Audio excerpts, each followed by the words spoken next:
in the scenario with the 70-year-old male with a tachydysrhythmia, looking at his vital signs with a heart rate of 170, blood pressure of 80/40, rest rate of 18, I would consider this patient moderately compromised.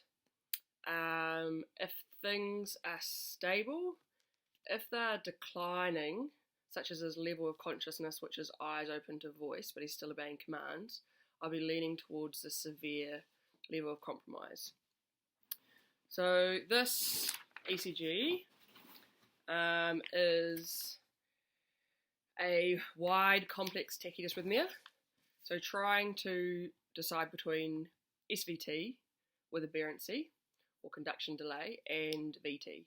So the things that lead towards it being more likely VT is the age of the patient, the cardiovascular history, he's had a MI before and he has high blood pressure, the fact that there is a bit of right axis deviation, that he has precordial concordance, that it's a very regular rhythm. So those things point towards it more likely being VT, but the shape of it certainly looks a little bit more like SVT. Some of the things I'd be asking are, is any possibility of kind of prior illness?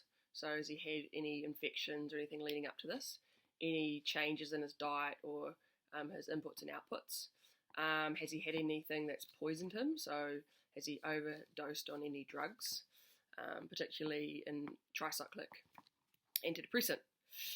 So in terms of his treatment, our options are adenosine for SVT, amiodarone for VT, or it could be simpler just to sedate him and cardiovert him. So if he's heading towards a severe compromise and we can't differentiate, then the treatment for both of those is cardioversion. So I'd be thinking about how far away am I from hospital, how stable is he, how much do I have to move him? Can I get him out to the truck easily, or is he more likely to collapse or something on the way there? And is it going to be simpler just to cardiovert him and see if we can revert the rhythm that way? I'd definitely be calling clinical for help. Out of adenosine and amiodarone, I think amiodarone would be the safer option. It is designed in our kind of guidelines for VT, but it's going to help with an SVT. It's going to slow that ventricular kind of conduction. It's going to increase the refractory period and possibly slow down if it is a reentrant type tachycardia. So those are my considerations, but if I really don't know and he looks really sick, I would sedate him and cardiovert him.